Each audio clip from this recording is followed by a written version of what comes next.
Hello, everybody. Wait a minute, let me pause that. Hello, everybody, and welcome to Sportcat's Daily Gazette. I hope you're having a great day. Let's see, how do I want to start this off? Good day, good afternoon, good evening, and good night to wherever you are and whatever part of the world you are at. I am Sportcat, and I am here with your Daily Gazette. There may have been some technical problems yesterday, and I may not have been on Radio X, so I want to update everybody and tell them that the reason I was off the air for a while was I had some family issues out of town I had to go and take care of, and I will be live now from a remote location hidden somewhere in the hills of East Tennessee, in my mom's attic, by the way. So yeah, good times. All right, so I hope everybody's ready. Rodney, hello, Rodney from Ireland. Welcome. Please like, follow, share, subscribe, hit that thumbs up notification. I'm glad you're here. We appreciate your support. Welcome to the chat. You'll find that most people in the chat are really great. So join in. I know I'm following Ross's audience, so he promised that I was going to pimp some news. So let's just get on with it. All right, here we go. All right, so, well, let me move this here. I didn't realize until one of Ross's audience brought this up, but apparently this is a thing. Apparently on TikTok, they have made hunting Tesla Cybertrucks a thing. And when they do, they tag them electronically, so there is no physical, what do you want to call, graffiti or vandalism. But I'm not really sure that I like the word hunting. So it turns out the Tesla Cybertruck is the perfect flat, light-colored, sharp-edged rectangle. Basically, it's a projector screen. And, well, it makes them perfect for shenanigans who are, quote, hunting. So we're hunting humans now because humans drive the trucks. Not a fan of that.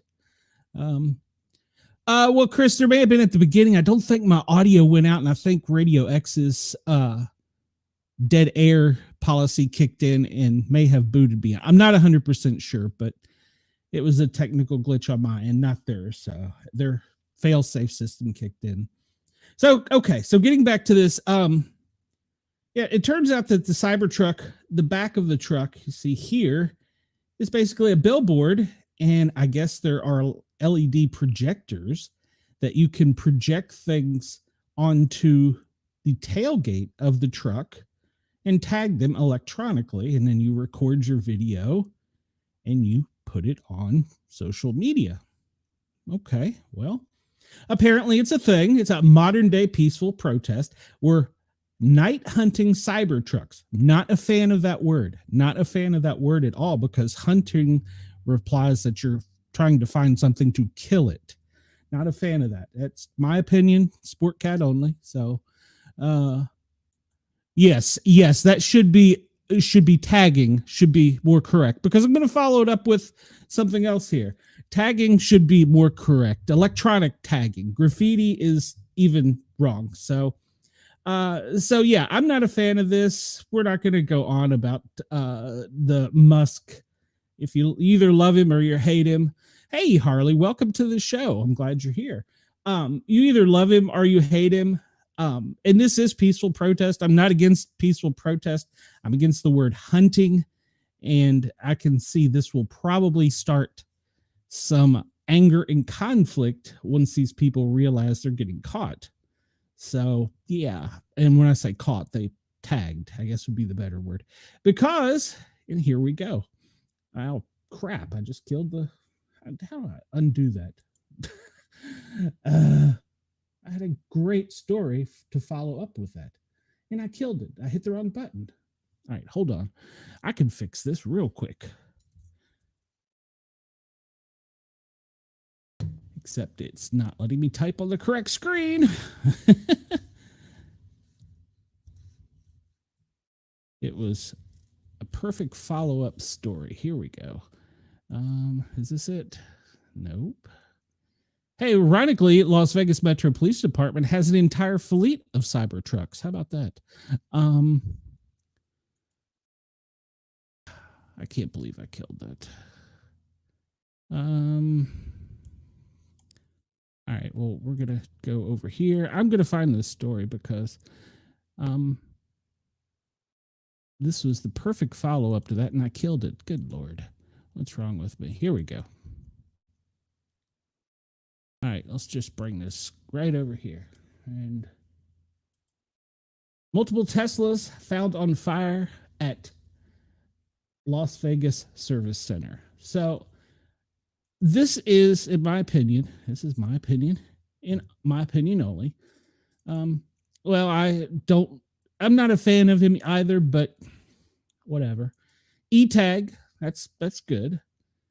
And Trump says, I know it's just Trump.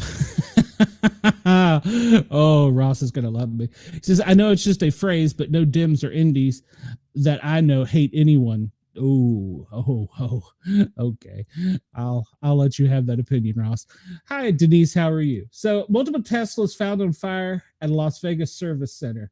So the Las Vegas news outlets are reporting that multiple cars were found on fire at a Tesla service center around 2:45 a.m. this morning, set ablaze by an individual, maybe somebody hunting. I don't know. And the video making the rounds shows the Model Y and Model 3. And by the way, Ross, just so you know, your friend B Dizzle is going to be buying a Model Y, I think, or maybe it's a 3. I don't know. Anyhow, I don't know which ones are which. So the FBI is going to get involved. The ATF is getting involved, and this is going to be considered an act of extremism and terrorism because this is not the only incident within the past 24 hours. So just my opinion, but this is highly dangerous. These vehicles, are being set on fire. If we're hunting them, you could set one on fire with a person in it. Social media is great for some things, but other things, it's absolutely horrible.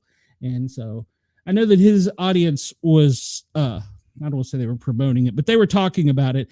And not a fan of the word hunting because you get some people that get extreme, and well, then you get this.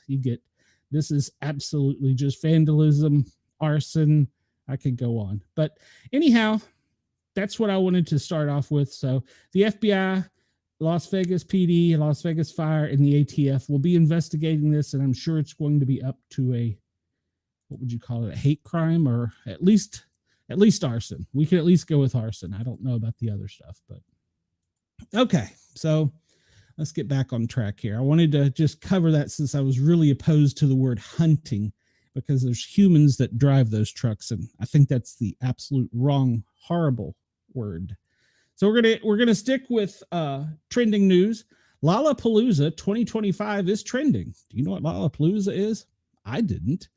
Well, Harley, it's been a day. So Chicago is Lollapalooza is one of those iconic musical festivals in the world, and they've announced their 2025 lineup. I'll show it to you here in just a sec.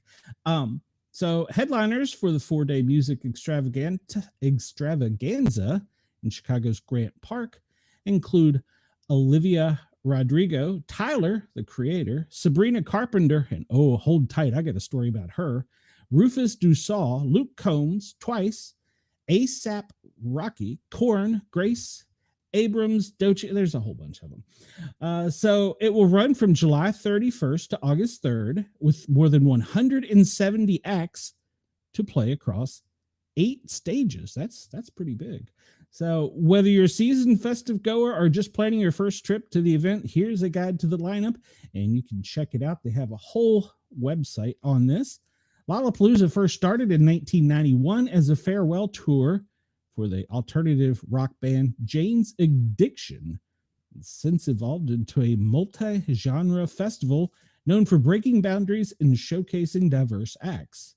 And they found a permanent home in 2005 at Grant Park, where it has remained one of the city's most celebrated event. Chris says he went once and never again. Was there any violence there, Chris? Because they're kind of known for, Chicago's kind of known for their gun crimes. Lollapalooza will offer their lowest price of 4-day tickets beginning March 20th at 10 a.m. Central for 1 hour only. After that, ticket prices will increase.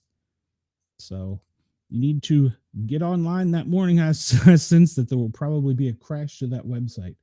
They offer transportation, prohibited items, obviously large backpacks and luggage, alcohol, except for VIP, so you got to pay more to drink.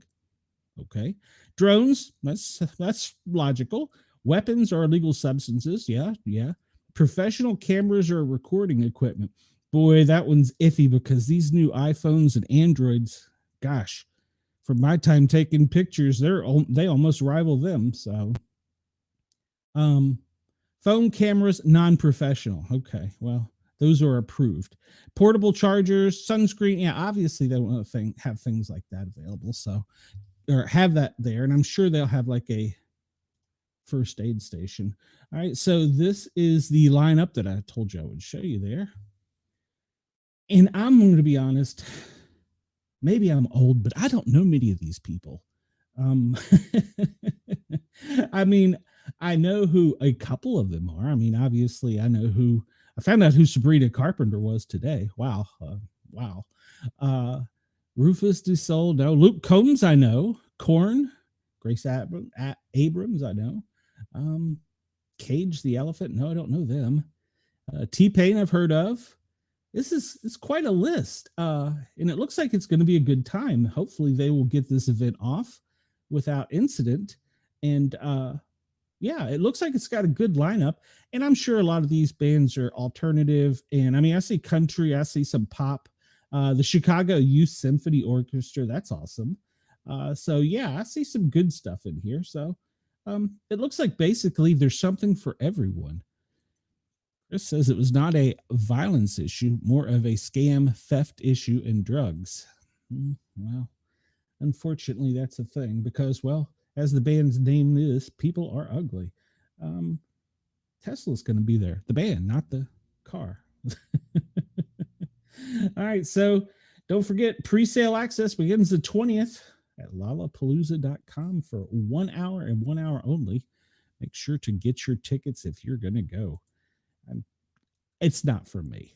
So, all right. So, in other breaking news or trending news, I want to get some trending news in here so that we can help grow the audience. At first, before we do our normal thing, the official teaser trailer is out for Happy Gilmore 2. Obviously, for copyright reasons, I can't show the teaser, so make sure to go find it. But Netflix has dropped it, and it is going to be out sometime in 25, probably July, it looks like. So basically, I watched it, features Sandler, several other actors reprising their roles, and it's going to be, we think, an older Sandler coming out of retirement. We don't know the complete storyliner, but we do know that there will be some real life golfers. Love that scene. Bob Barker, unfortunately, has passed away. Maybe they could replace him with Biden. That would be funny. Well, okay.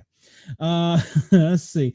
Kansas City Chiefs tight end Travis Kelce, former NFL running back Reggie Bush, WWE superstar Becky Lynch, all elite wrestling star and star MJF. Okay. So we know that the original Sandler was a hockey player, found out he had a knack for golf thanks to his powerful drive.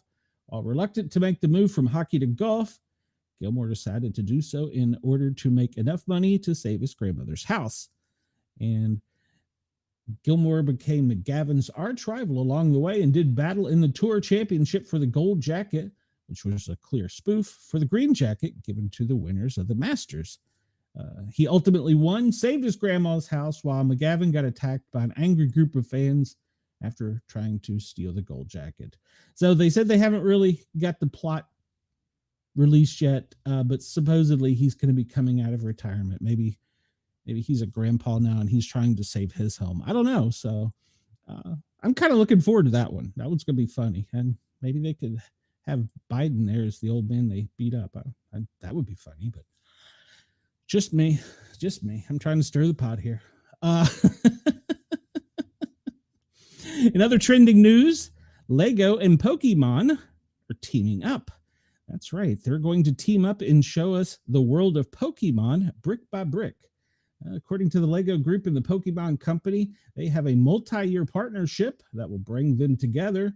So fans from the first time from 20 to fans for the first time in 2026. Since the debut of the Pokemon franchise, fans have dreamed of becoming Pokemon trainers, and now they can take that experience even further, one brick at a time.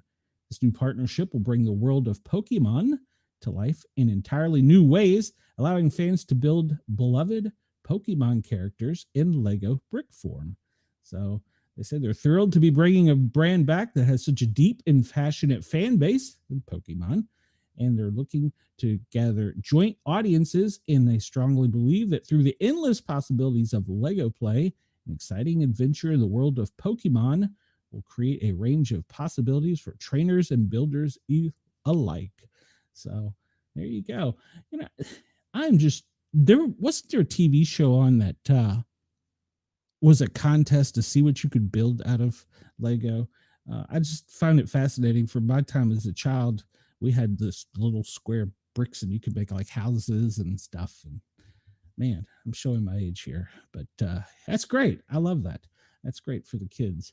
This one was a tech story that I wasn't really 100% sure of, but apparently Google is making a cash purchase for 32 billion, that's with a B, to acquire Wiz. And I didn't know what Wiz was, so I had to look it up, but apparently it's a cloud, and they're buying it and merging it with Google Cloud, and they paid cash, $32 billion. Billion. Go ahead and just buy another Google phone. They need the money. So it goes on to discuss all the security measures and how Google Cloud is the leader. Wiz has the technology and a large system, blah, blah, blah. Yeah, it's just, great. So, and of course it brought the alphabet soup of stock markets to an all-time high for both companies. So yeah, $32 billion. Okay, here we go. I promised you this is my tease so that I can keep some fans. This was trending. Social media erupts as Sabrina Carpenter, she's a performer, and she does a Juno position at each concert for her song Juno. I'll let you Google the lyrics. They're quite explicit. She has set the internet ablaze during the second night of her short and sweet tour stop in Paris, unveiling a brand new performance move, remember that keyword, dubbed the Juno position. The moment took place at the iconic Accor Arena, leaving fans in awe and flooding social media with reactions. Carpenter, who has been making headlines with her dynamic stage presence and playful charisma, chose Paris, the famed Eiffel Tower, as the perfect city to debut the new bold pose called the Eiffel Tower. You can go and follow Sabrina Times and look at it. But apparently, well, I'll show you a picture here. It's definitely set the world on fire. well, Chris, it's going to get better here in just a minute. So, yeah, I'm apparently every concert she releases a new Juno, which is a position, and gives it a name and a date for the concert. She then releases stickers, pins. There's probably going to be plushies, and it's a media marketing thing. Go. Oh, that's not what I wanted. Go and just go look it up. And so here you go, Chris. This is just for you. This is the Eiffel Tower. You can see that it's standing at full attention there, and she's holding a microphone. And well, there you go. This is compliments of Getty Images. Send me a link to your profile. Which one, Ross? Facebook is Sportcat Medic. Oh, Chris 48. Okay, he's talking to Chris. So yeah, there you go. He is, or she is. I can see why there are many reactions to this pose and how this broke the internet. I'm just gonna leave that right there. That's my tease. See, I'm starting off with trending news here to keep the fans engaged. And if you're a fan, you can always buy some of her old Junos. By the way, Juno is it's slang currently, but it's in reference to a goddess, a Greek goddess. No, I don't think Chris is in Chicago. He's not in Australia. So, well, yes, Chris, I do applaud her ingenuity and proactivity in the new poses. She's got a whole tour, and we're just in Paris, and well, well, yeah. So there you go. If you want to buy some of her stickers that show Juno positions, I don't know which particular concerts these are from. Whoa, I didn't mean to get zoomed in that much, but there you go. Ross, this makes Pizzagate look silly. But yeah, so you can buy these stickers on her website. I'm not promoting. I am not even a fan. Well, I won't say I'm not a fan, but at any rate, and in each one you can see she's holding the microphone performing her songs. So yeah, check it out. All right, now that I've got the 18 to 25 audience engaged, thank you, by the way, to Radio X Australia for tuning in. You can come over and find me if you want to see all this on the Paranormal Guys with a Z on YouTube, and join the chat. There's a bunch of good people in here right now, and you can also find us on Yerg's Radio and Rainbow Radio. That's thanks to Yergs. He is right there on Radio X before me, and him and I share several formats together. There are stations that we're on together. So I appreciate his support and help, even though sometimes we don't see eye to eye. But there you go. So let's see. Didn't know this was a thing, but apparently Helldivers 2 is coming out soon, and you will be a real space cowboy. And you can, once again, I cannot show the video because, well, that's, you don't want stickers from me. I'll send you Bigfoot stickers in provocative poses. Please like, follow, and share. All right, partners, time to hike up your cowboy boots and put on your best duster, because Helldivers 2 has just announced a new war bond and say it's both a rootin' tootin' and potentially shootin', as per the video above. The Borderline Justice War Bond is in the next line of the Arrowhead goodie bags, and if you'll get some real nuggets from this. This reminds me, it's funny, I was just talking to Bobby Dizzle about this last night. Him and I both were fans of the Wolfenstein games that were some of the first, what do they call them? Role-playing, where you're the shooter. And then this reminds, we talked about that. One of my other favorites was Red Dead Revolver. And so this is what this reminds me of. Of course, I'm sure now the graphics and quality are much better and probably much more graphic. But so that was trending. Helldivers 2, that's their next one. You can be a space cowboy. Almost, if I could figure out, first-person shooter. Thank you, Chris. If I could figure out how to use the PlayStation or something, I probably would get that. But I'm just not smart enough. So, all right, some more breaking. Good Lord. What do I keep doing? What button do I keep doing? All right, so this was breaking news. There we go. From the Hill. Let's make it full screen here. Chief Justice Roberts is pushing back in a rare public pushback after Trump calls for the judge's impeachment. Chief Justice John Roberts issued a rare statement pushing back after President Trump called to impeach a federal judge that ruled against his administration in a high-profile deportation case. He goes on in his release to say, for more than 2 centuries, it has been established that impeachment is not an appropriate response to a disagreement, that's a key word there, concerning a judicial decision. The normal appellate review process is this for that purpose. That is correct. That is why we have the legal system. Chief Justice statements came hours after Trump called for impeaching U.S. District Judge James Boasberg, who was an appointee of a former President Obama, who blocked Trump on the Aliens Enemy Act of 1798 to swiftly deport Venezuelan immigrants the administration has labeled as gang members. And it's kind of, they didn't label them, they were in jail and incarcerated and had the tats and were self-proclaimed. So that's kind of a misnomer there. That's not really accurate reporting.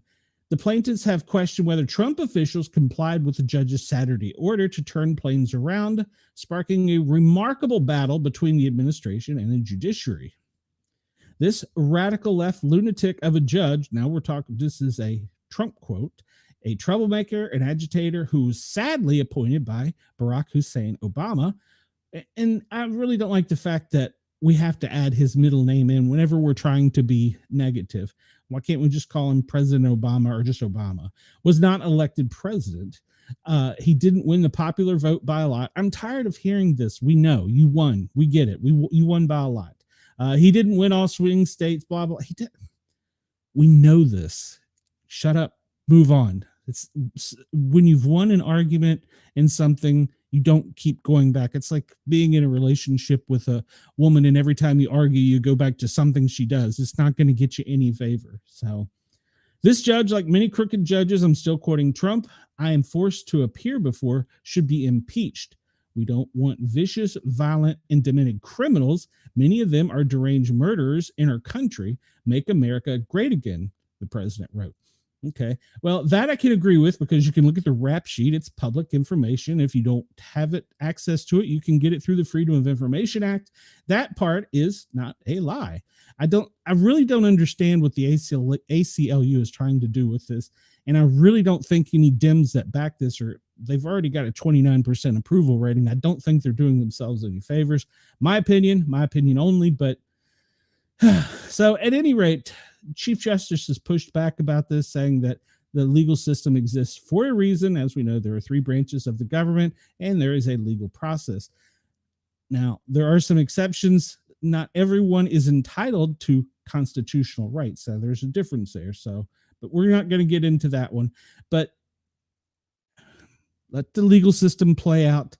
I believe if we let it play out fairly, that will prevail, and they won't have it to worry about, because surely we don't want to keep that type of person in America. So since we were covering this, I wanted to bring this up. This is from NPR. It's stated today at 11 a.m. I do not know Ross cites all of his at the end in Cliff Notes. You can see mine on screen, and if you have a question, you can jump in the chat or shoot me an email, and I'll be more than glad to answer it or send you a link.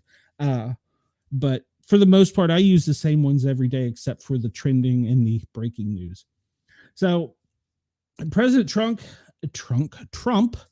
he used the Alien Enemies Act of 1798. It's a rare and obscure law that has been used sparingly throughout U.S. history to detain or deport nationals of an enemy nation during wartime or an invasion. Trump directive targets members of the gang Tren de Aragua, out of Venezuela prison gang that has grown into a multinational crime organization over the last decade and was designated a terrorist organization by the U.S. State Department in February. The proclamation authorizes expedited removal of all Venezuelan citizens aged 14 or older deemed to be members of the group who are not U.S. citizens or lawful permanent residents, calling them a danger to the public peace or safety of the United States. I find and declare that Tren de Aragua is perpetrating, attempting, and threatening an invasion or predatory incursion against the territory of the United States, the proclamation reads, barring the language of the centuries-old act. The Aliens Enemy Act is a wartime law. It has roots in its conflict between the U.S. and France. Oh, I've got a story about that in a minute. And there are times that it has been used until now, and they were all during major wars. Legal experts have long been skeptical of the Trump campaign promise and facet of the 2024 Republican Party platform to utilize the act during peacetime, since immigration hasn't historically constituted an invasion. Well, I think we can go back and look at media showing the thousands of people rushing the border, tearing down the fence, injuring and harming our border patrol agents, and pushing their way into the country. If you want to go to the Webster's dictionary or to a military dictionary and look up the word invasion and then watch that footage, I would certainly disagree. So that's, once again, my opinion. It hasn't historically been used by an invasion. On immigration advocates worry the act could lead to the targeting of other groups of immigrants, regardless of their criminal history. We're only going after criminals. Remain calm. We want the bad people out. We want to keep the good people. Trump's proclamation was immediately blocked by a federal judge, who we just discussed, and the Chief Justice pushed back on. He ordered the deportation flights to turn around, though the administration still deported some 250 people to El Salvador.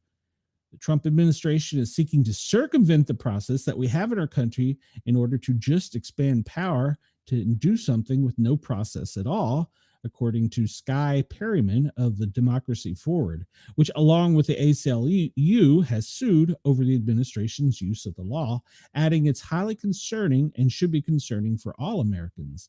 The last time the act was invoked was during World War II, when it was used to put thousands of non-citizens of Japanese, German, and Italian descent in internment camps, for which the federal government formally apologized decades later.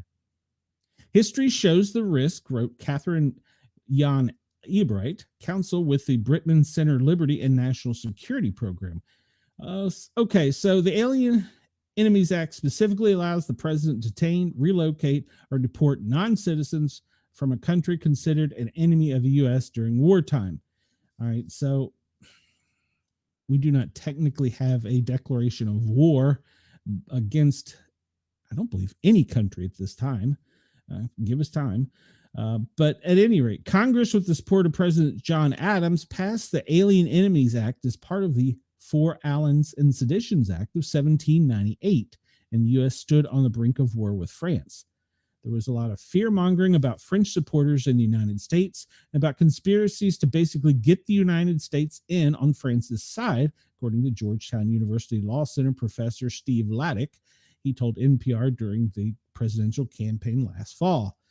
The controversial group of laws severely curtailed civil liberties, included by tightening restrictions on foreign-born Americans and limiting speech critical of the government. After President Thomas Jefferson was elected in 1800, he either repealed or allowed most of the act to expire, except for the Aliens Enemy Act, which does not have an expiration date. It's not only remained on the books, but continued to expand in scope. Congress amended it in 1918 to include women. The Aliens Enemy Act has been used only 3 times before in American histories, all in connections with major military conflicts. During the War of 1812, all British nationals living in the U.S. were required to report information, including their age, length of time in the country, place of residence, family description, and whether they had applied for naturalization. A century later, during World War I, President Woodrow Wilson invoked it against nationals of Central Powers, the German Empire, Austria-Hungary, the Ottoman Empire, and Bulgaria. According to the National Archives, U.S. authorities have used the law to place over 6,000 enemy aliens, and they're putting that in quotes, many of them Germans, in internment camps, with some remaining in detention for up to 2 years after the fighting had ceased. The U.S. Marshal Service said it had registered 480,000 German, quote, enemy aliens and arrested 6,300 between the declaration of war in April of 1917 and the armistice in November of 1918. So, most recently, President Franklin Roosevelt invoked the act after the attack on Pearl Harbor, designating Japanese, German, and Italian nationals as alien enemies during WW2. His proclamation required residents from all 3 countries to register with the U.S. government and authorized the internment of any alien enemy deemed potentially dangerous to the peace and security of the U.S. By the end of WW2, over 31,000 suspected enemy aliens and their families, including Jewish refugees from Nazi Germany, have been interned at camps and military facilities across the U.S., according to the National Archives. Interestingly enough, right around the corner from my house where I grew up was one of them, Fort Hunt. All right, so Anyhow, the Aliens Enemy Act was used to detain mostly Italian and German nationals during WW2 and 100,000 Japanese Americans who were placed in internment camps during the war, the U.S. citizens detained under different legal ground. How strong is the Trump case? Well, they're saying that the fine print states that the president can only assume this authority once Congress has declared war. While we have been in plenty of conflicts over the decades, it hasn't done so formally since 1942 and hasn't been a source of contemporary controversy because we haven't had to declare war. No one has tried to argue that an invasion or predatory incursion language could be used in any context other than conventional war until Trump, who has a long history of using dehumanizing language against minority groups and political opponents. Now, this is the reporter's opinion, and this professor speaking. And Enright in the Bozeman Center call his argument flagrantly illegal power grab. Well, that's up to the courts to decide, and this will no doubt make it to the Supreme Court. We talked about this last week, I believe, before I had to come here to Tennessee. I looked back, and over the past 2 weeks, I've broke more stories before mainstream media than anyone else. I don't get it. And I think you're going to have to go to local reporting, local media to find things and do your own homework and research, because the talking heads from Hollywood are only going to tell you what they're told to tell you. So that goes on. You can find this on NPR and read the whole article, but it's going to go to court. They're going to litigate this out for a little bit longer. I probably expect this one to be expedited in the Supreme Court, or to the Supreme Court, because of what it is. All right, so let's kill that. In another trending story, once again, it involves President Trump. He is ending Secret Service protection for Hunter and Ashley Biden. President Donald Trump is ending the U.S. Secret Service protection for former President Joe Biden's adult children. He made the announcement on his conservative social media platform Monday evening. Earlier Monday, as he toured the Kennedy Center in Washington, D.C., Trump was asked by a reporter about the security detail assigned to the Hunter Biden as he vacationed in South Africa. He said that will be something that, hey, Wendell, welcome. How are you? That will be something I'll look into this afternoon. I have just heard about it for the first time. Shortly after the inauguration, Trump revoked security protection for John Bolton, Mike Pompeo, Mark Milley, and despite threats against their lives from Iran because of the work in the first Trump administration. He also removed the security detail that was assigned to Dr. Anthony Fauci, who faced threats over the federal response to the coronavirus pandemic. When you have protection, you can't have it for the rest of your life, Trump told reporters at the time. Presidents, vice presidents, and their families are giving Secret Service protection throughout their time in office. Former presidents and spouses can keep their details for the rest of their lives after leaving office unless they choose to decline it. Federal law also provides security for children of former presidents until age 16, though outgoing presidents can extend it. Hunter Biden is 55 and Ashley Biden is 43. When Trump left office after the 2020 election, his adult children and their two spouses received Secret Service protection for an additional 6 months. See, there you go. We're reporting fairly. Before leaving office, Joe Biden issued a controversial pardon, which we now know is null and void, for his son over tax evasion and federal gun charges. ABC News recently reported that Biden now finds himself in debt without a permanent home, according to court documents. Plus, Hunter Biden continues to be a target of Republican attacks, including criticism of Trump and Vice President J.D. Vance. That is true. I will not argue that. That point is true. That they are, I don't know what button I just pushed. They are always being attacked. I mean, not physically, but at least verbally. All right, this story was breaking.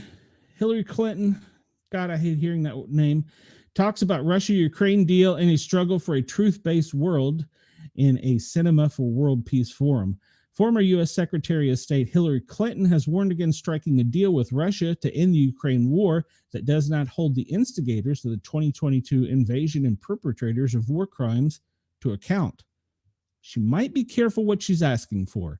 Everybody would hope that the war in Ukraine could come to an end and the unjustified suffering of the Ukrainian people could be ended, Clinton told an event at the pro-democracy Cinema for Peace World Forum in Berlin on Monday. But there is no peace without injustice. No, wait a minute, I read that wrong. Correction. But there is no peace without justice.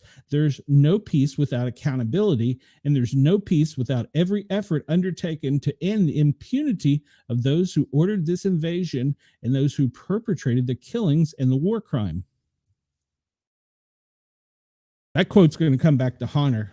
No peace without justice, no peace without accountability, and no peace without every effort undertaken to end the impunity of those who ordered it. That quote's going to come back to haunt her. Sorry, Ross, I can't say I won't be unhappy about that. And by the way, the White House did just release that the conversation between Trump and Putin has taken place, and they will be releasing a transcript shortly. I don't know if I'll have time to get it today. We jump over because the first thing that everybody wants to throw up, well, the egg prices. Jesus Christ. Well, our former president killed all of our chickens.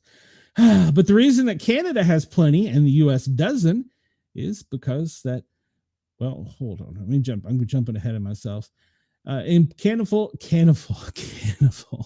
Oh, good Lord.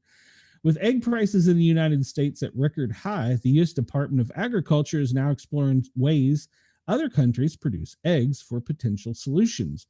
The department may not have to look far, just over the border. Well, maybe we'll take them over. We have not had any shortages of eggs, says Mike Von Massow, a food economist at the University of, and I'm not even going to try, in Ontario. We can choose from 14 different types of eggs.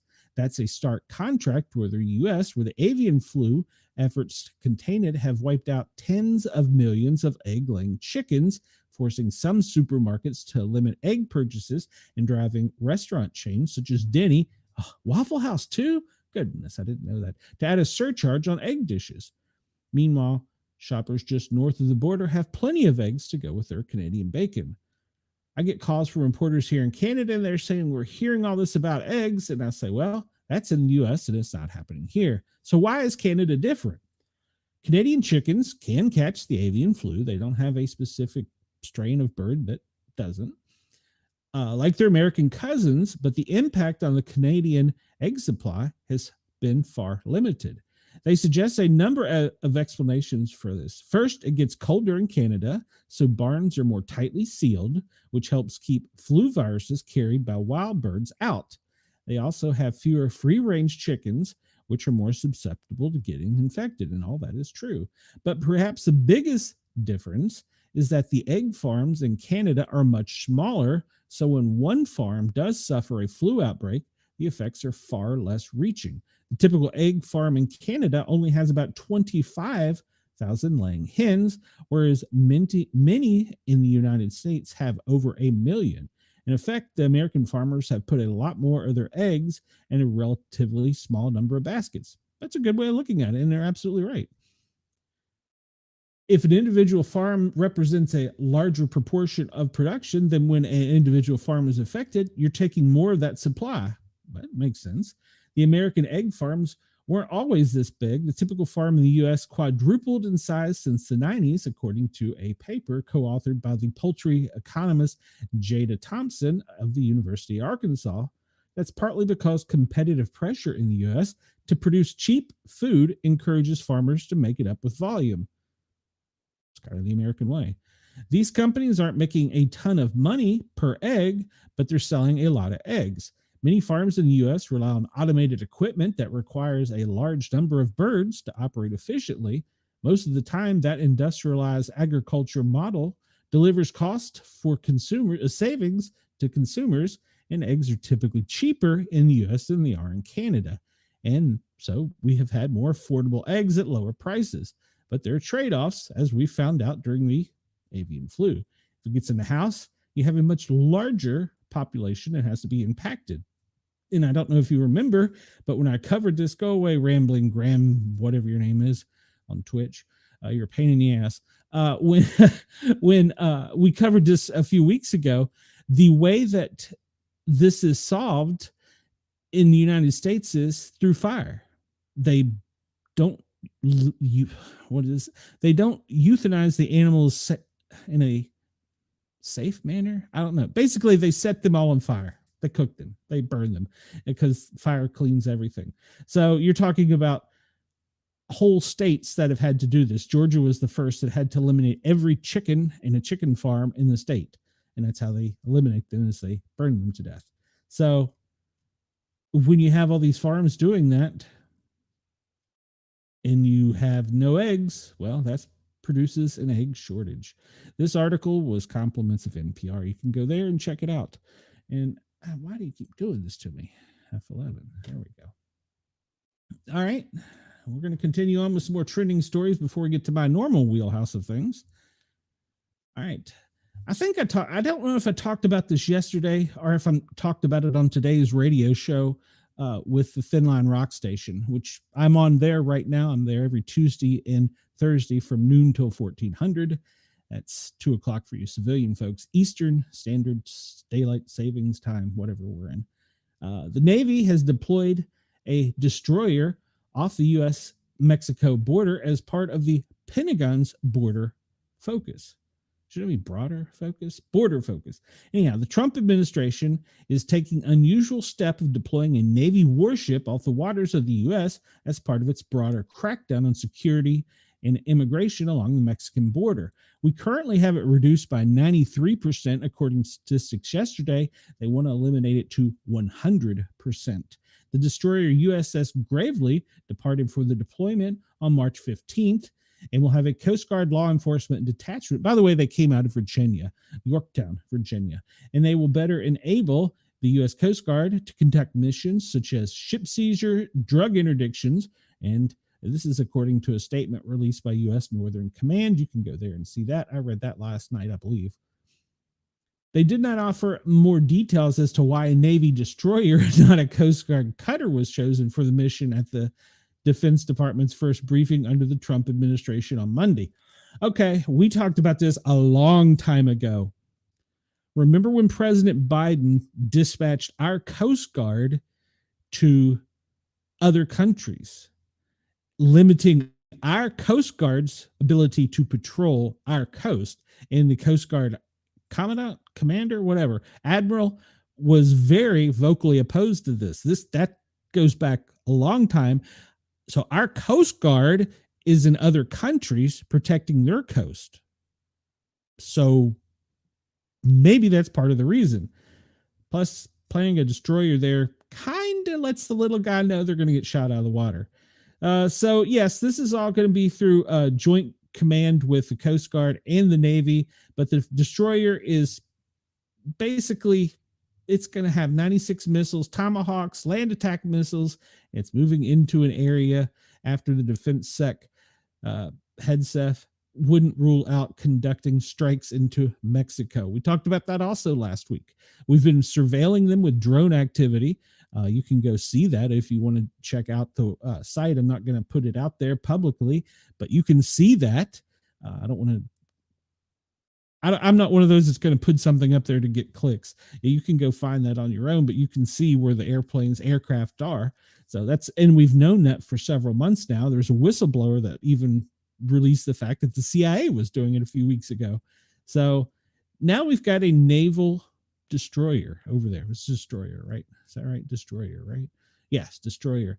And it's armed to the teeth. It's armed to the teeth. So we're trying to secure the border, and this is going to do drug interdiction in the Gulf of America.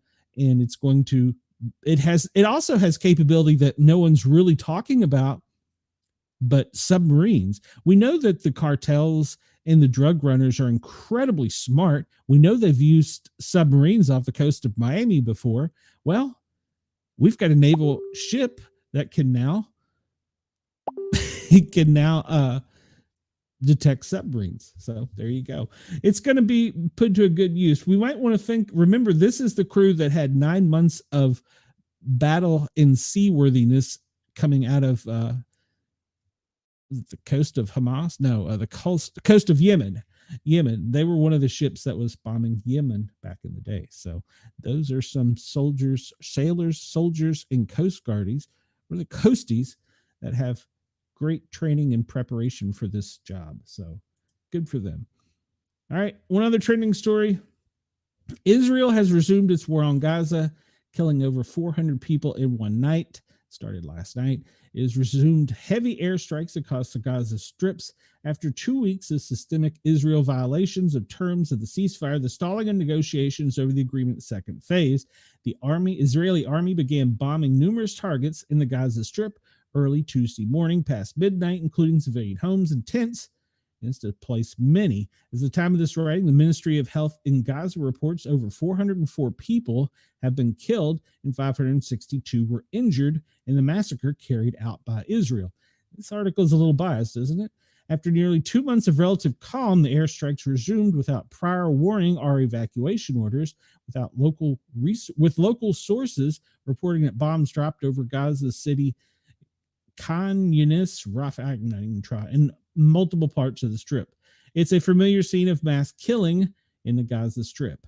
Well, both sides are guilty on this one. I don't really have an opinion on this one, besides for the fact that they need to just get a peace deal done. It just needs to happen. Our lovely press secretary fielded a smartass question from a reporter. Reporter asked if America was going to give the Statue of Liberty back. Apparently, this stems from a French politician making headlines for suggesting that the U.S. is no longer worthy of the monument, which was a gift nearly 140 years ago. His assertion in the speech this weekend that some Americans have chosen to switch to the sides of the tyrants, I think he's talking about MAGA, reflect the broad shockwaves that U.S. President Donald Trump's seismic shifts in foreign and domestic policy are triggering in France and elsewhere in Europe. Oh, you mean peace and freedom through strength? Give us back the Statue of Liberty, he told supporters of his public place party, who applauded and whistled. It was our gift to you, but apparently you despise her, so she will be happy here with us. Indian giver. Anyhow, the White House brushed back comments saying France instead should be, I love this, should be grateful for the U.S. supporting during World War I and World War II, and then shot back that the French gratitude Americans' wartime sacrifice is eternal, but added, if the free world would no longer interest your government, then we will take up the torch here in Europe. No one, of course, will come and steal the Statue of Liberty, he wrote. The statue is yours, but embodies what belongs to everyone. Okay, can they take it back? No, dream on. But our press secretary is under fire because she made the comment that they should be lucky that they're not speaking German right now. Brains and beauty. So. But she is being attacked on Twitter for that comment. Yeah. All right, we're back into my normal wheelhouse of things here. Now that I've clickbaited everybody.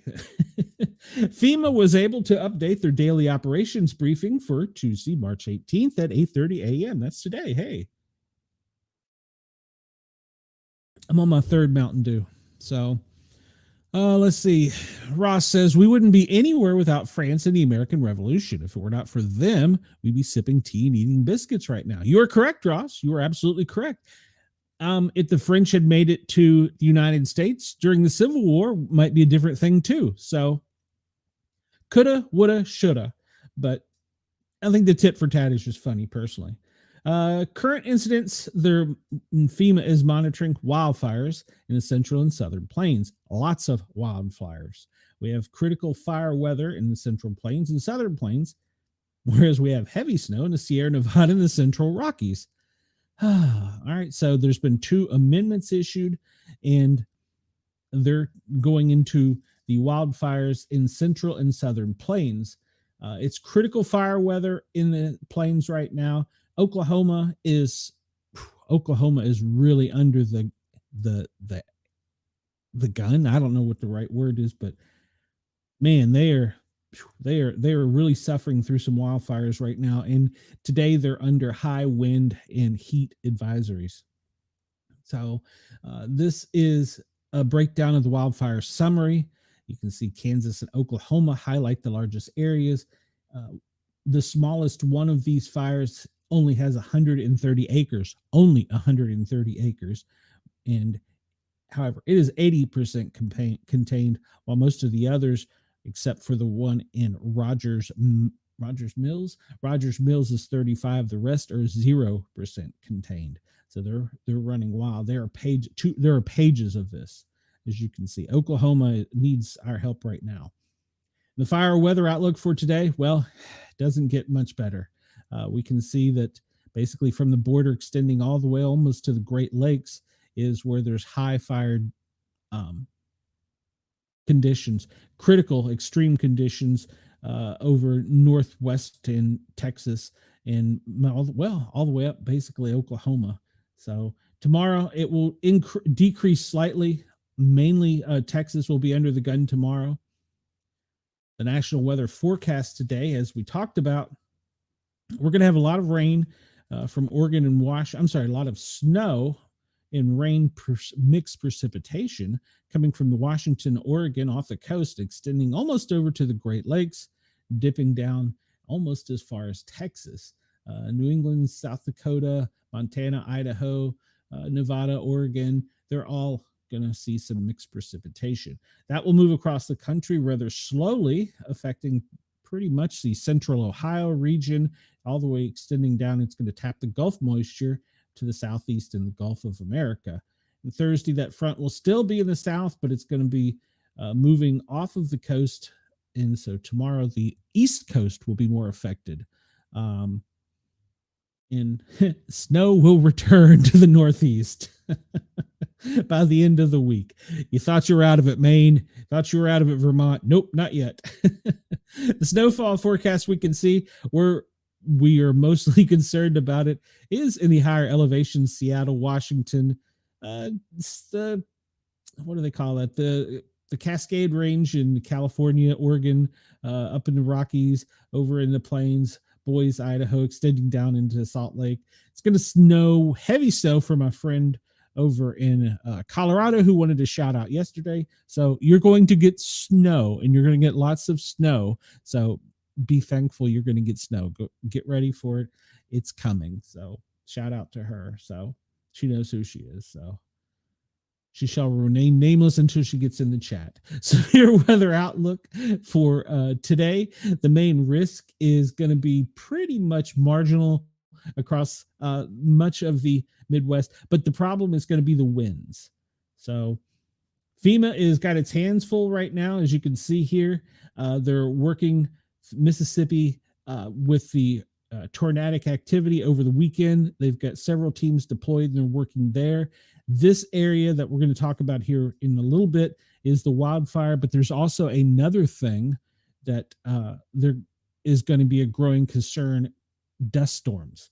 And that's going to come as this cold front moves down, hits the fires, and warm air out of the Gulf of America is going to create dust storms. Remember that mud rain we had a while back? Well, we're going to get it again.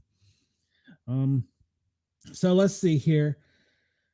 This is the preliminary damage assessments for Virginia. There were 11 counties. For Tennessee, there were 3 counties. And then from there, that goes back to the older winter weather. Declarations in progress. The only new one, I believe, is from Virginia from the winter storms and tornado flooding, but that's only, that's actually goes back to February. So, and they amended to, I guess this is just changing the person in charge. I don't know. This goes into the specifics, grant activity and what they're giving. You can see that severe storm damages, they're giving hundreds of thousands of dollars to each region for hurricane damage down all the way back in, I guess it would be last summer, wouldn't it? When the hurricane damage was in Florida and Georgia. So Yeah, most they're getting millions of dollars, large sums of money. You can go and look at this. This is the FEMA daily brief. It explains how much is going to what region and how it's being dispersed. If you remember, we even talked about they're still dispensing COVID money. It's crazy, isn't it? So that's what all of this says. This is their weekly breakdown of how the individual activity is per dates and states, and they break it down into multiple grants and how you can get direct housing and stuff like that. So if you want to find this, check out the FEMA daily briefing. Usually you can find it either online at FEMA or the disastercenter.com. You can go to either place. Do roll call for the president today. President Trump, he's had a busy day already. As we know, they have the in-pool camera time at 9 a.m. At 3:30 today, he's signing executive orders. I'm not sure what those are. It doesn't disclose the time that he was to speak to President Putin, but obviously that's already occurred. They'll be releasing the notes soon. And after 3:30, it's quiet on what's going to happen officially with the POTUS. So there's his scheduled for today, Tuesday, March 18th. I'm not really sure what he's going to be doing after 3:30. He's not going to be playing golf, that's for sure. Let's hope he's not, I should say. We've got too many things we need to get to. Chris says, I have always thought Wildflower was a great name for a pony. That old song gets it. What's that horse with no name? Come on, Chris. All right, this is the GEMA. I like to use GEMA because they break it down pretty well with their advisories. Georgia Emergency Management, of course, obviously that's home. They have what I think is one of the most superior maps. It can be a bit overwhelming because when you look, you see all of this. You have to really zoom into your area to find out specifically what the problems are. And you can see, all right, so we're just going to jump into Kansas here. And we can see they have everything from blizzard warnings to high wind warnings to red flag fire warnings. You know, so that's the rainbow effect there. That goes pretty much from the Great Lakes with the winter weather warning, getting down into blizzard warnings. Then we jump into the Central Plains and you get a mix of all of that, almost all the way down to Texas, where you're going to start to see the high wind. We were talking about this a little bit ago, blowing dust advisory, high wind, high red flag warnings. That's all in Albuquerque. That's, you know, it's a rainbow of colors. So you can use this map pretty much to go down to your county to see what's where. And you can also go and see the blue dots highlights individual counties. It'll show you exactly what it is. This county, for instance, is Fulton County. What is this, Arkansas? And what's 1 of 5? Okay, give me more. There we go. A 1.4 earthquake. You can see the little blue dot there. That was on the 15th. I believe, Wendell, if I'm not wrong, I was going to mention this. This is Knox County. It doesn't have any warnings currently. I want to get to that one. There we go. Sevier County, they've had several fires up there, but they had a 2.1 magnitude earthquake on the 12th. I wasn't here to feel that. But I thought I saw one pop up recently that was relatively small. That was also on the 12th. That was in Monroe County. Maybe it was in Carolina. I saw it, and I figured I would tell Wendell. Union County, this is in North Carolina, had a earthquake of 2.0 magnitude. That was on the 14th. I swore there was one more recent than that. But let's see, Montgomery County, this is up in Kentucky, had a 2.2 earthquake, and that was on the 15th. So, yeah, I don't know where I saw it, but there was one more recent, I thought, somewhere in the South. Let's see, I covered that one. But getting back to the radar, you can see that front we talked about yesterday that was pretty much from the Georgia coastline all the way up to Maine is now pushed off of the U.S. and is affecting Nova Scotia, with the higher elevations seeing snow in the lower elevations of Nova Scotia does. Yes, they do have higher elevations. They will be receiving some snow. But don't worry, Vermont, Maine, New Hampshire, you got more coming. Chris says after 3:30, he will be bragging about something he is doing, complaining about something other presidents that are not him have done wrong. Agreed. We've heard that speech. We see here the little front that is out in the Pacific, right off the coast of Canada. It's the wind is what's pushing the snow inland. And it's what's creating these gale warnings. I didn't bring up the weather warning chart today because we got so much to cover, and I'm already in my second hour. Holy crap! So we got to get moving here. But yeah, that's what's pushing this into the plains, and that's what's also going to be bringing this dust storm. Let's hop down to Australia real quick and jump there. And we see pretty much like we had yesterday, some light rain coming off the coast up the north, what would it be, northeast, and some rains in central South Australia. Doesn't look like any severe weather, and mostly along the coastal regions of Australia, with the only thing that looks severe maybe down in Perth are, sorry, my geography still is not what it should be. Roebourne, okay, over on the west coast. Those are the only ones that look kind of severe. Maybe some off of the coast of Cairns and Bowen. But I know any of this rain for you guys on the Gold Coast is still horrific because of the flood damage and the residual flood damage that's coming secondarily. So I hope and pray you guys are okay over there. Not over there, down there. And I thank you for listening to us. In the U.S., we want to show the power outages. And mostly this is storm related. Pennsylvania, it has 15,802 people that are reporting no power. In Texas, you know, we talked about the high winds. That's why Texas has 10,981 people without power. Get into the wind map here. And let me update this one real quick because this is old. I had it up. Yes, I appreciate your support. Yeah, sure. I'm a big fan. All right. So if you see, there's these little vortexes at the base of the Rockies and pretty much right in the middle of the country there. That's causing some horrid winds. It says that the highest is only 38.8 miles an hour. I would argue that that's not right, but it's pulling that warm Gulf air up. It's meeting that cold Canadian air that's drawing off of the Pacific, and it's hitting the mountains and creating a vortex.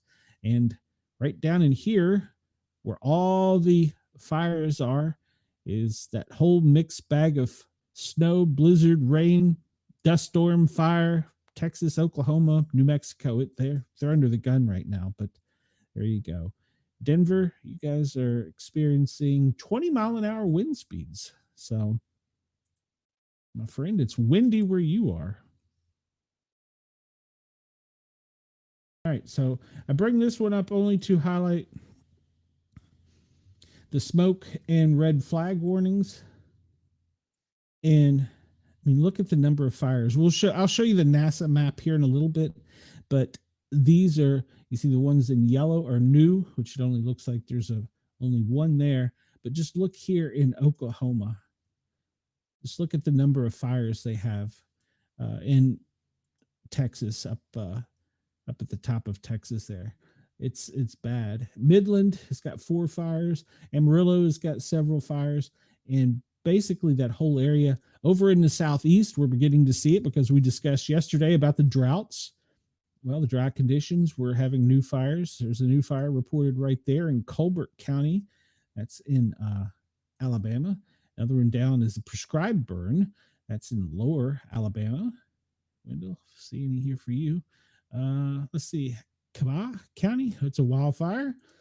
So yeah, you can see all this is going to extend. We saw yesterday, if you remember with the winds, there was a section from pretty much Ohio that came down laterally across the country down into Louisiana where that was that dry area. Well, you can see that's increasing the fires that are there in the fire threat. And with that wind cyclonic event, just look at the number of fires they have there. I'll show you this on the NASA map and it'll look a little bit better here in a second. Maybe slightly better. Okay. This is the NASA map that they created. They just stopped with the little dots and went to full out flames for look, Oklahoma is really, really having a lot of fires right now, with that heat wave coming up from Mexico, meeting that vortex of air. And that's going to meet the dry air. We're going to be talking about mud here in the South very soon, mud rain. But yeah, Oklahoma is where the major parts are.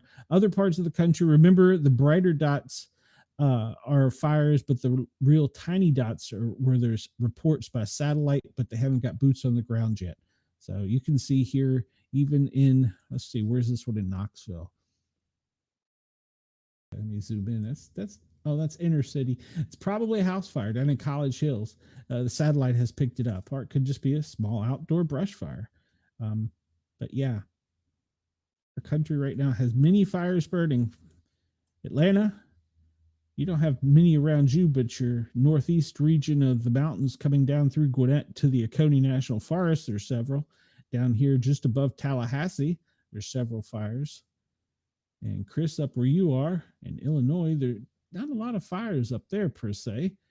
And over where you are, Harley in Ohio, you have a few reported in your area. So it's that time of year, tornadoes, and oh, well, I've already put the map away. On the radar map, I meant to point out there is well, maybe we can see it. I'll show it to you on the other map. Let's just take a look. Can we see it here? Let's make this full screen. What do you say? This is our favorite map. All right, so here we see, like we discussed, everybody remember, if you want to come over, we're showing a lot of visuals. If you're listening to Yerg's Radio or Rainbow Radio or even Radio X, which we appreciate all of you for listening, come on over and find us at the Paranormal Guys, the Sportcat shows. Guys is with a Z. Join the chat, hop in here and have some fun with us. It's a lot of fun. This is our favorite visual. It is an AI representation of the wind in the actually it's in the globe view I have right now. And we can see pretty much as we were discussing that air coming in off the Pacific, mixing in the Rockies, going down and creating a little vortex there with the air coming off of the Gulf of America. And it's all pulling right into that snowstorm that's being driven off of the Pacific coast into the Rockies. And we can see this is the storm that was the remnants of the storm that ravaged the South over the weekend, is up off of Nova Scotia, and it'll be pushing further out to sea here during the end of the day or end of the week. Let's see. Down the Gulf of America, we see how that warm air, it's not as warm as it should be yet, off the warm water, is being pulled up into that vortex. And it's just that's going to be the nightmare that's going to move southeast over Oklahoma. That's going to create even more fires with the storms. And we're going to be looking at some rainfall, not enough to quench all the fires, but then we're going to be looking at dust storms that will be moving across the lower 48. What I wanted to point out on this, there is a 10% chance that this little tiny dot right here, this little teeny tiny dot, no, it's not that one. Hold on. Let me go zoom out. I'm too far in. Yeah, it's that little tiny dot. Yeah, right there. There's a 10% chance this could become the first hurricane of the season, according to weather experts. Chris says, I had no idea that so much was on fire at any one time is actually surprising. It is to many people, and it's only gotten worse. It's through the dry weather, of course, thunderstorms, and we have these eco-terrorists are now these people that want to set cars on fire because they don't like somebody's opinion or what their job is or whatever. So you have people that use fire as a weapon. Well, fire has always been a weapon. So, but yes, that's the little area that they're already starting. The National Hurricane Center is starting to watch and has given it a 10% chance of becoming the first named storm.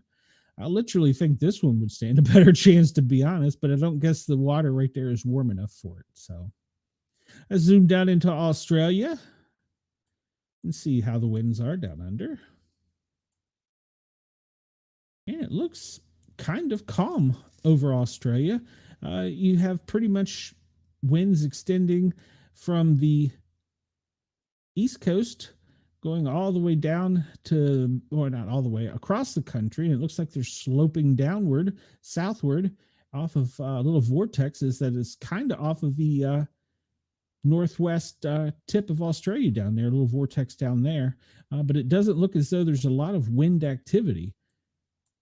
And I want to see if I can find, let me zoom out here, see if I can remember my geography. There was another cyclone. I think I got a map pulled up of it here in a bit. Where is that? We're just going to have to pull it up because my geography is not up to where it should be. This? No. That will probably be our next 20% chance of one for a hurricane. Trying to find. Maybe it's down here. Yeah, maybe off the tip of Peru is the cyclone that's going to be causing the most havoc here soon. I believe that is the one. We'll pull it up and see here. How about that? We'll just bring it up and see. All right. The event map. I didn't kill this map from yesterday because I didn't feel like I got to cover everything. And then there were some things that we didn't even talk about. Like, for instance, in, where is this? This is in Palo Alto. The flood basin is going to be sprayed for invasive animal pests, aggressive mosquitoes. I almost want to, we got a few details. What is an aggressive mosquito? And Palo Alto flood basin is set to be sprayed later this week for an aggressive species of mosquito known to travel up to 20 miles in search of a blood meal, officials said. Beginning at 7:30 Thursday, the Santa Clara County Vector Control District plans to use a helicopter to treat the area with a natural occurring microbe and hormone regulator that prevents immature water salt marsh mosquitoes from developing into adults. The operation is expected to take a few hours to complete. Oh, okay. The insects, also known as, and that's their scientific name, are opportunistic feeders and aggressive biters, according to the district. All right, I didn't know that. So they're going to be treating the land and the water due to the recent rains. It's creating an increase in the mosquito larvae. Interesting. All right, well, there you go. Right, how do I get this? And that's the area that they're going to be spraying in San Paulo, which is, what is that? That's down, that's not all the way, it's kind of mid California. So, okay, how do I get this? Go back.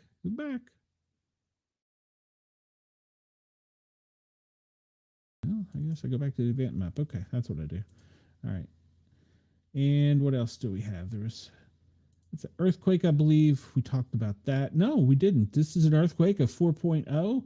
It occurred on the 18th at 2:46 a.m., so that's not too long ago. And let's see details on it. United States earthquake 4.04, and it affected, where is that? That's in Southern California. Oh, no, that's one again. That's just southeast of San Francisco. A small earthquake. Well, I don't know if a 4.0 is small, but I'm not earthquake trained. So let's see, what do we have up here? In winter storm in Red Bluff, California. Yeah. I imagine so. I saw there's some new avalanche warnings. Up in Tahoma, they had severe weather with hail. And what is this? This is going to be more weather. No, 4.0 earthquake. And this will be Northern California. That is the Coastal Range Mountains. Let's view that real quick. 4.0 earthquake. And it was down in the Cascades. And I guess that would be what, Clear Lake area? 4.0 in the mountains, the California mountain range there. Okay, we'll skip across the country a little bit here. I'm going to try and highlight as much as I can, as quickly as I can, anything new. Drought, we talked about that. This is going to be winter storms in Idaho. I did see, I think it was somewhere in the Rockies, there was an avalanche warning. Let's see. Let me see if I can find that. A median risk to travel. Now, this is new. The United States at current risk level of 2.7 out of 5. We advise using some caution. All right. And this is, it's in the Colorado Rockies. Okay. Well, I guess it's not going to show me. Why would there be a risk of travel to this one small area of the Colorado Rockies? It's got to be due to weather. Huh. Okay. To my friend in Colorado, it's northwest of you. No, northeast of you. Craig, Gypsum area. There's a travel advisory. I don't know why. I'll have to ask her and see if she knows. Jump down. This is going to talk about the measles. I did get information that there are 16 states and over 300 cases of measles now. I did not get a measles map. I apologize for that. And down in Austin, this is going to be 5 people dead, 11 injured in a multi-vehicle crash. I think we did talk about this one. This is going to be the tornadic activity in the south. That was in Arkansas. There were 2 tornadoes. And this is going to be up in Memphis area. There was 2 tornadoes. That was over the weekend. Go over to the coast in Raleigh. Public safety incident in the United States. 2 dead, 1 injured after a shooting in Rocky Mount. Yeah, we talked about that yesterday. And as that pretty much covers the United States, we'll go up by you, Denise. Rhode Island, just extreme rain. It's going to be flooding up in your area. This is going to be off of the coast of, this is the Bahamas. So travel alert in the Bahamas. We're going to have to find out what the travel alert in this middle of the country is. I'm kind of surprised at that. So, all right, that covers everything in the U.S. We'll go down under real quick. Oh, here we go. This is Jude. I'm sorry. This is Jude off of the coast of Africa. It's going to be coming aboard affecting Mozambique. And if we notice, once again, Chris will probably talk about this later in the week. I don't have much of a following in Mozambique or Madagascar. Maybe I will. But Jude, once again, it's going to meet up with another front, but it's going to do the same crazy thing where it stalls and then moves.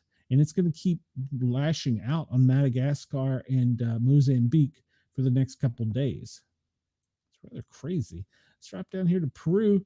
Peru, they're not even really... Well, that would be Argentina. I'm sorry. I said Peru. That's more in the center of the country.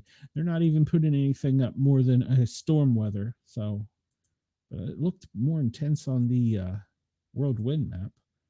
All right, go to Australia. There we go. All right, we still have flooding. It's going to be in the Sydney. No, I'm sorry. Heat wave in Sydney. Sizzle under record-breaking heat wave as paramedics issue a warning. All right, well, that was from yesterday. Paramedics have issued a warning in Sydney about the heat wave. Let's see if I can pull some details up on this. Australia, the silent killer in Sydney sizzles under record-breaking heat wave as paramedics issue warnings. Sydney has sweated through its warmest March in 149 years and woken to a day of extreme heat. Beaches and water parks are packed as temperatures climbed into the high 30s today in what felt like a return of summer. The heat wave was expected to linger into the evening in Sydney with a 30-degree forecast at 9 p.m. before a welcome to a cooler change after midnight. Today is the hottest day, and then it is at the end. Well, that's what we hope, says the Bureau of Meteorology. Remember, meteorologists are only right 50% of the time, so maybe the heat wave will end, maybe it won't. But at any rate, the Ambulance Associate Director for Emergency Management, Steve Vaughn, has entered this put out this warning for Sydney and said that we want to make sure that you hydrate. Of course, it goes without saying, if you're out in the sun, you put a sunscreen, take breaks from the sun. If you can go indoors to air conditioning, that would be even better. But yeah, it's a record-breaking heat wave. All right, so Australian officials urged in the flooded areas to protect against the mosquitoes as a new Japanese encephalitis case has been detected. Now, this is brand new news. I hadn't seen this one. We haven't talked about this. A mosquito with encephalitis. Great. From Japan. Does the mammoth mouse kill it? I don't know. Health officials have warned people in recently flooded areas of the country to protect against mosquito-borne diseases, and after a new case of Japanese encephalitis was detected in New South Wales. Japanese encephalitis is a viral infection that can cause severe illness and sometimes death, according to the World Health Organization, the WHO. The NSW Health said a man in his 20s has become the 5th person to contract Japanese encephalitis in the state this season after traveling to northern NSW. And Actman died from Japanese encephalitis earlier this month after contracting the disease while holidaying in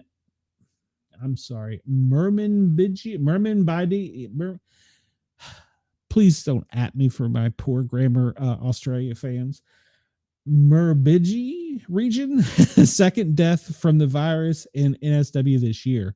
In Queensland, the first locally acquired human case of the disease was detected in early January, person who likely caught the disease on NSW Queensland's border.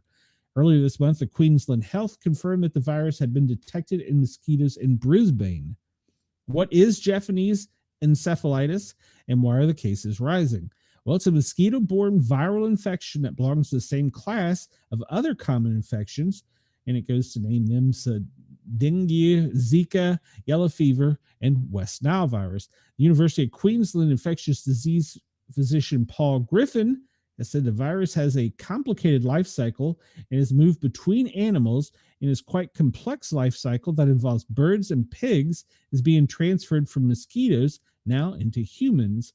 All right, well, that's not great. The virus was first detected in the Tiwi Islands and spread to the south in 2022, and he described an unprecedented incursion through the eastern states as other parts of the country since there was a lot of flooding that year. So we think the flooding, which is perfect for mosquito breeding and waiting bird migration, with the bird being the key carriers that push the virus south into the Murray River region. It had become dormant until this year and now has become an epidemic. It's certainly on the rise in the way that we're seeing cases in the area that have never seen before in Australia. He said it's unclear why the Japanese encephalitis has taken hold in the southern parts of Australia. Here we go. Climate change and animals could be a factor. Well, we had heavy rains and flooding, and we know that those are areas that mosquitoes love. And we just talked about heat wave, hot conditions, mosquitoes. Think about it. All right. So Japanese encephalitis is spread to humans by the mosquito carrying it, according to the WHO. And it's been going back and forth between pigs and birds, and they're amplifying it and bringing it to the new host, us humans.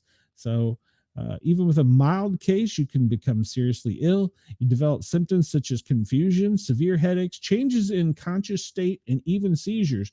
Well, hell, I have all of those, but the seizures, oh my God, should I be checked out?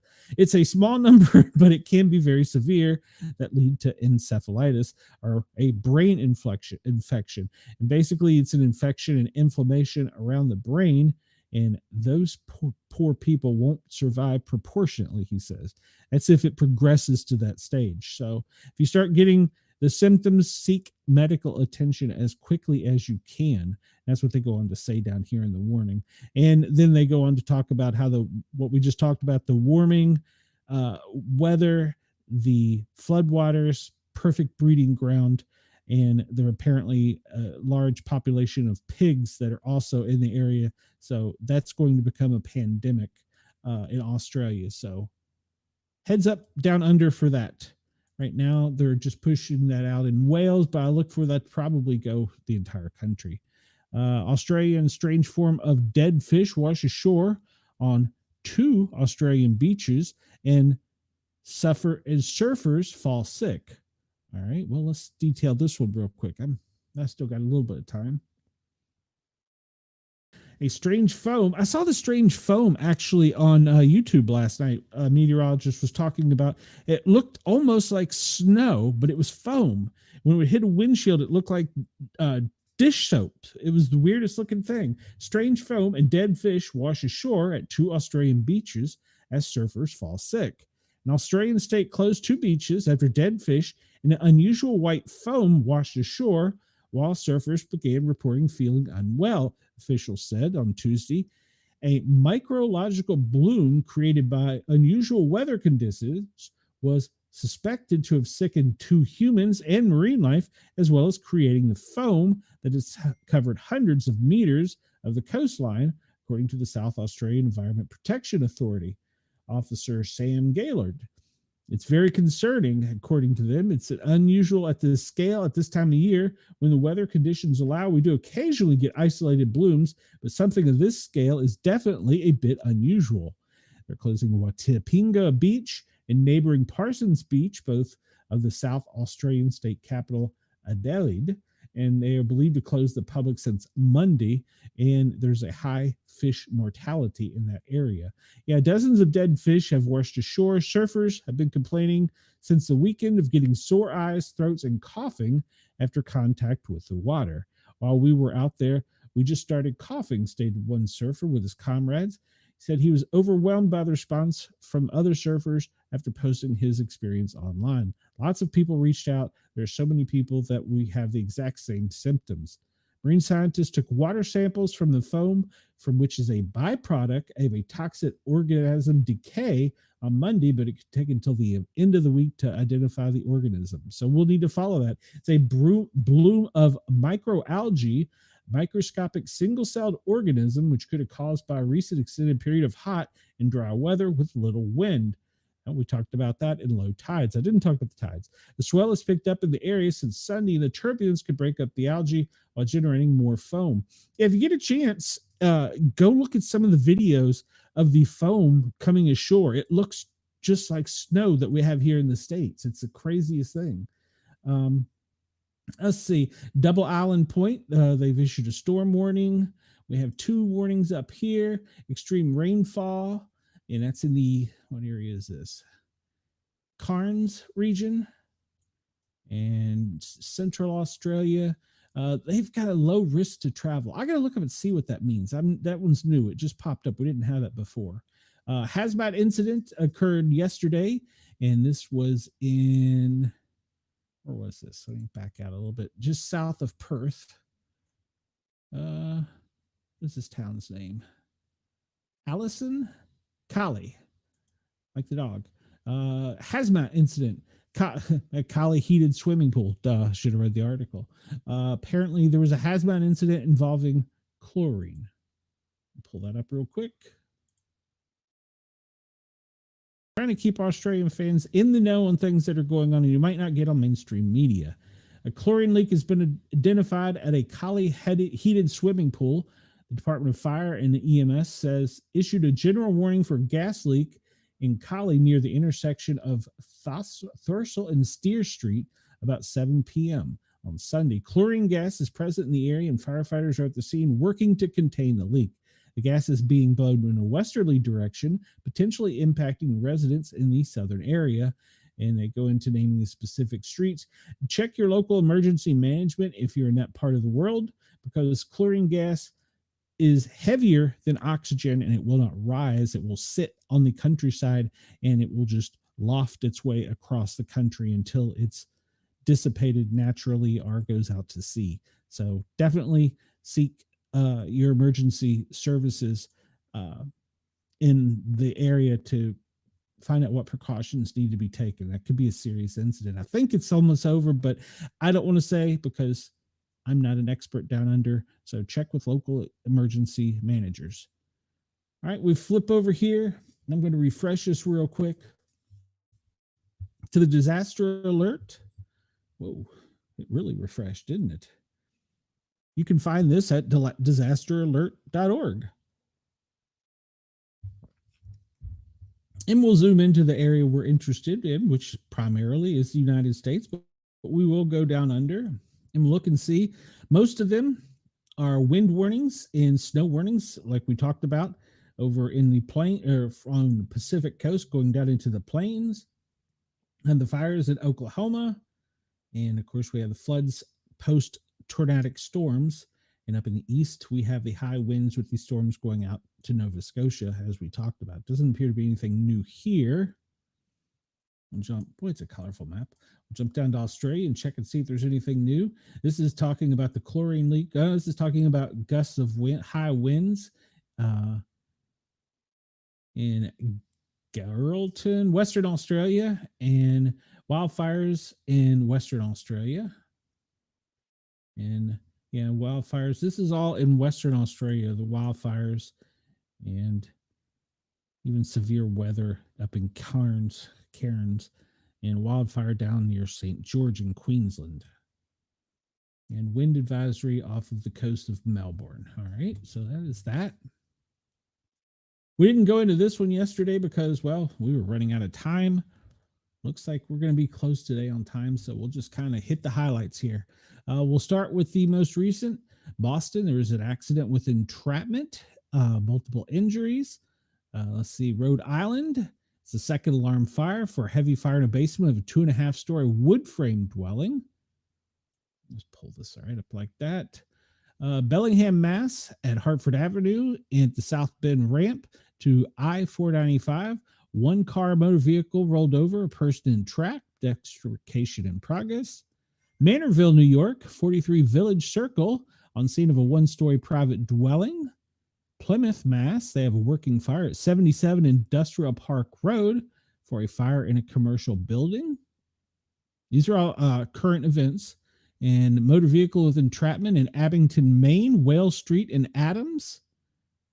Request a full working response. Out on the West Coast, a second alarm, Spring Valley, California, at Jamaica Boulevard. San Diego County Fire Rescue on scene of a second alarm transmitted for fire in a commercial building. In Atlanta, my home, oh, shocker.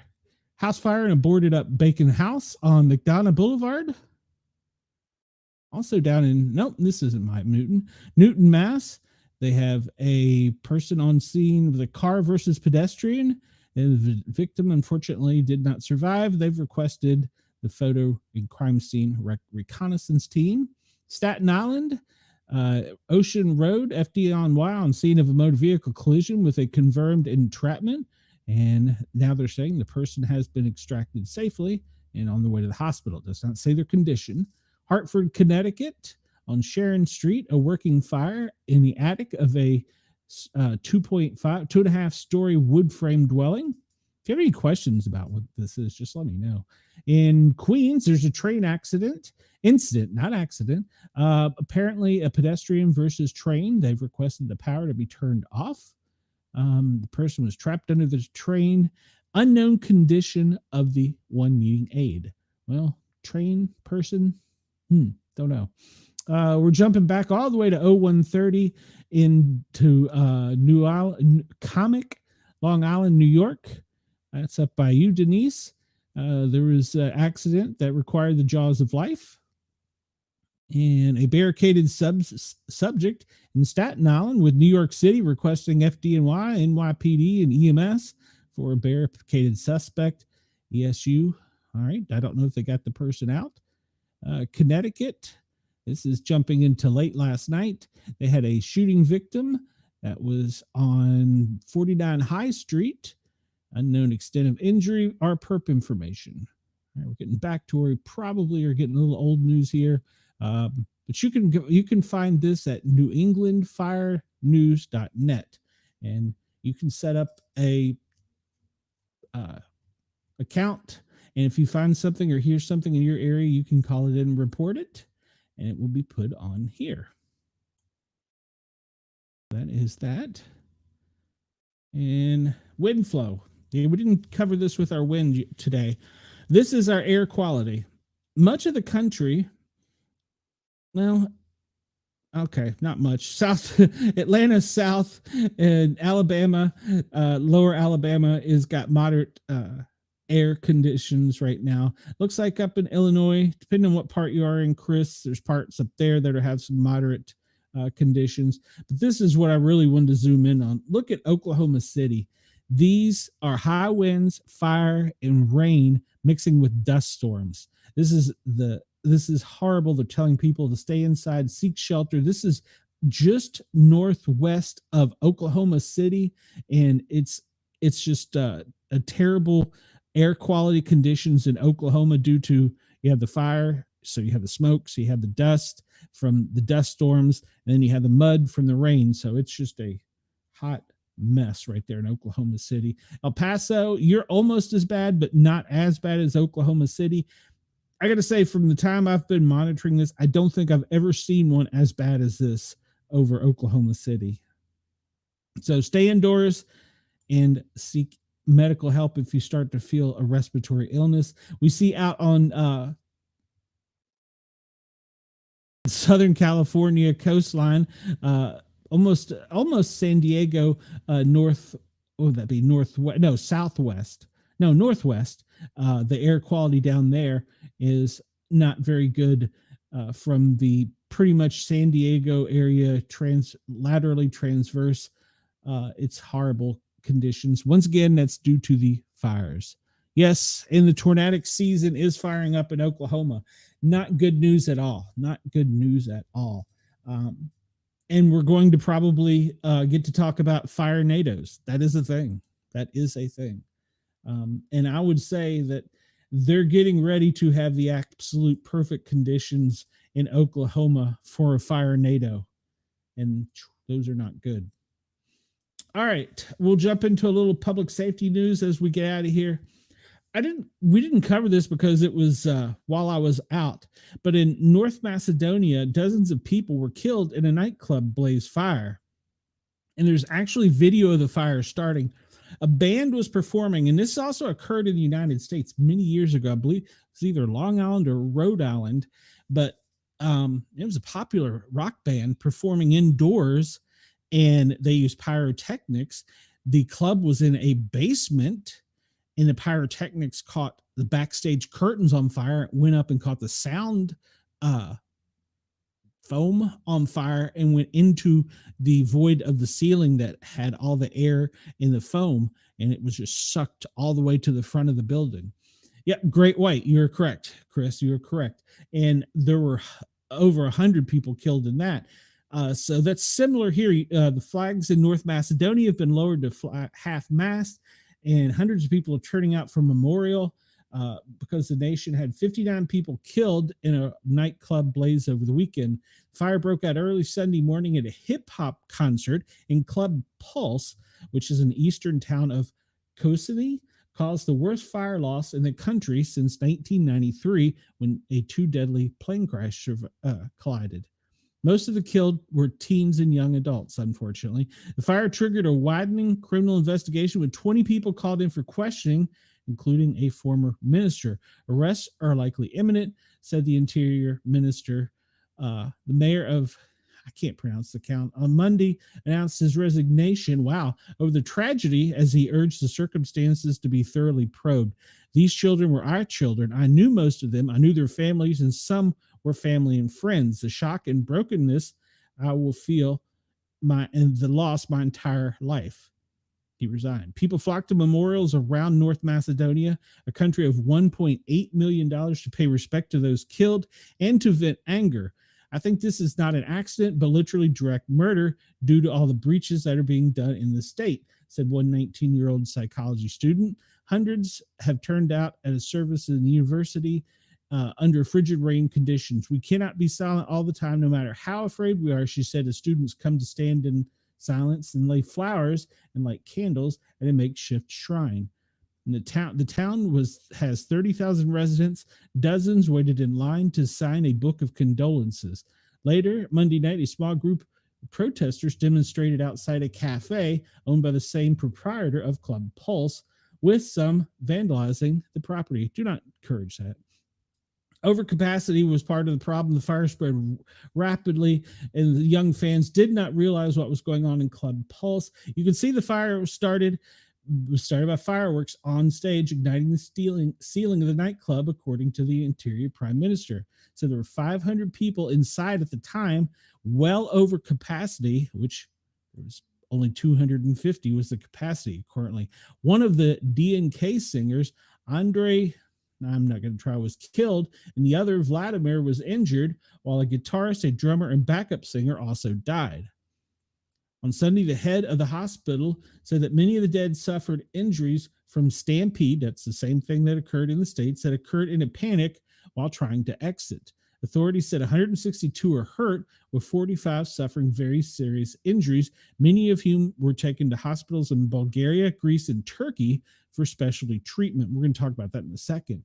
The Interior Minister said investigations determined that owner of Club Pulse had been operated under a forged license, and he vowed a crackdown on the widespread corruption and crime that are leading to the stage where these children lost their life. The list of suspects caught in the investigation includes the owner of the club, organizers of the event, and people responsible for security, and a former director of rescue services and state secretary of the economy minister were also among those held for questioning. Wow. So it really goes high up in the food chain there. The video showed staged fountains, basically fireworks, at the concert. It was an indoor firework used during the performance. Prosecutor said the club had breached several fire regulations, including having insufficient extinguishers and emergency exits. If we can look at Club Pulse, it looks like the fire did originate and extended into the attic and went across. You can view the starting of the fire. It's a real tragedy. So what brought this up is many medevacs are occurring, and they're taking the burnt patients out of the country via air ambulance. I used to work on an airplane just like this as a flight paramedic. It's one of the things we do is we come in during tragedies. It could be any kind of tragedy to a personal illness and fly the people to where they can get help. So 59 people were killed, 150 injured, and it's got an international response with over 140 hospitalized. 51 were transported to hospitals out of the country, and that's where we come involved. I don't think my company would go to that part of the world, but certainly, I guess we would if we were called, but there's probably ones closer. But they do activate a system where we do go and help. And we can see here, I'm going to enlarge this real quick. They took the area where they took all the victims to from the North Macedonia medevac operation. Lithuania accepted 4, Hungary accepted 2, and Slovenia accepting 2, but we can see that that's going to grow, and other countries are going to come in to help. 59 fatalities, 130 injuries. There's going to be multiple people that are going to need specialty treatment. So that's why I brought that up. And we're almost to the end of the shift here, or end of the show. Last night, or actually yesterday, while we were on the air, probably, San Bernardino County Sheriff's Department Deputy Sheriff Hector Silveus Jr. was killed in the line of duty. He was killed when his patrol car struck a pole at the intersection of Elvado and Cynical roads just before 11 a.m. local. He was in pursuit of a stolen vehicle that had been reported to the department just minutes earlier. During the high-speed chase, Deputy Sheriff Silveus' vehicle collided with another car and then a nearby power pole. The impact of the crash split the patrol vehicle in half. It didn't critically injure, and it killed him. Although first responders rushed to administer aid, he passed away at the scene. The driver of the other vehicle was taken to the hospital with non-life-threatening injuries. The driver of the stolen vehicle was later apprehended and is in custody and will be charged with manslaughter, driving while intoxicated, evading a police officer, and causing death or serious injury. The deputy had served with the San Bernardino County Sheriff's Department for 6 years. He is survived by his wife, 2 children, and his parents and brother and sister. Okay, what really brought this one out to me, since we're just running short of time here, I followed this on Twitter, and out in that part of the country, if you're in a high-speed pursuit, it's not uncommon for a helicopter to be above filming the events. And apparently that's what was going on in San Bernardino. There was a helicopter from a news agency following the pursuit. His patrol vehicle, I'm not sure what type of patrol vehicle it was. It was an SUV, I can tell you that, was in 2 pieces. One was west of the crime scene, and the other part was southwest of the crime scene. No, southeast of the crime scene. They were not specifically close. They were almost a football field apart from each other. The impact was specifically on the middle of the vehicle. I'm pretty sure it was on the passenger side, but it ripped the vehicle in half. You could see the 2 pieces. And unfortunately, the news coverage that was covering this live did not realize that the deputy was ejected and was laying in the middle of the road. And so you could see from the live coverage, the deputy, he was killed upon impact and ejected from the vehicle as it was ripped in half. During the investigation, they initially put a white sheet over him. They brought out a power company, put up a barrier to try and shield the public. Of course, a helicopter, what do we used to call them, the news cavalry from air cavalry, was overhead. They placed a flag over his body until the investigation was complete, and then his comrades lifted him into a stretcher and transported him via an ambulance to have his body examined by the coroner. It was really graphic, really violent. I can't say I've seen an accident that violent in a long time. Typically the cars don't do that anymore. That was, so if you want to check it out, you can find it on Twitter. I wasn't going to show the footage. So no recent firefighter fatalities. If you remember, we were up to 18 yesterday. The last one was from Pilot Grove, Mississippi. Donald Kemmerich was the last firefighter. He was an assistant chief. He responded to a grass fire where he fought the fire strenuously for 2 hours. After the emergency response, he returned home. A few hours later, he received an emergency call to his home. Upon their arrivals, they found Chief in distress and began CPR. Despite life-saving efforts, Assistant Chief Kemmerich was pronounced deceased at the scene. One thing a lot of people don't realize about public safety and line of duty deaths is that the fire department is responsible for us for up to 48 hours. In other words, if we respond to a call and then go home and we have a hypertensive crisis, a stroke, or whatever, it's caused by our job. So, all right, we got through it. We did it, right? Do I have it? No, I still have another screen. Was it anything? Well, we do know that they're going to have the JFK assassination documents are going to drop sometime today. Apparently it's 80,000 pages. Hopefully somebody will cliff note them from one of the reputable media agencies. So we do know that's coming out today. We do know that the transcript of the conversation between Putin and Biden will be out later today. The AP 1 hour ago, how about this? Fairness in reporting. The AP is retracting an article that claimed Trump was, quote, very good friends with Putin. All right. Judge has given Trump administration a deadline to provide sworn declaration on gang member deportations. Let's see. Tracy Morgan vomits on court during the Knicks game, causing a delay. That was earlier today. Interesting. Oh, yes, they're definitely going to be redacted, even though they say they're not. Conan O'Brien is to return hosting the 2026 Oscars. Let's see. I believe those are the newest headlines. Don Lemon. Bill Maher shuts down Don Lemon during racist comments about Black Trump supporters. I didn't cover that for a reason. And let's see. If there's any other breaking news, doesn't look like it from the Daily Wire. So was that it? Did I get it all? Oh, we didn't do sports. I'm sorry, Chris. We didn't do sports. Well, we've got a whole bracket. Maybe I should do, is there enough interest? I know Radio Australia probably wouldn't be interested in March Madness in the States, but is there enough interest where anybody would want to do a bracket show? If so, let me know. I would be glad to do a bracket show. Yeah, well, I just cliff noted it and was like, yeah, no, pass, hard pass. I'll get into some gray areas on some subjects, but some I just nope, I'm out. Usually, and I have told Ross this many times, when you're having a conversation, you start name calling, I'm out, I'm done. Delete, skip, goodbye. I don't do that. Once you start that, your arguments are invalid to me, because you shouldn't be calling each other names. We're all human beings at the end of the day and put our britches on the same way. But yeah. All right. So let's start wrapping up our goodbyes. But if there is an interest, drop me a message. You can either do it through Yerg's Radio, or you can email me at sportcat@protonmail.com. Of course, you can find me on all social media at either at Sportcat or Sportcat Medic.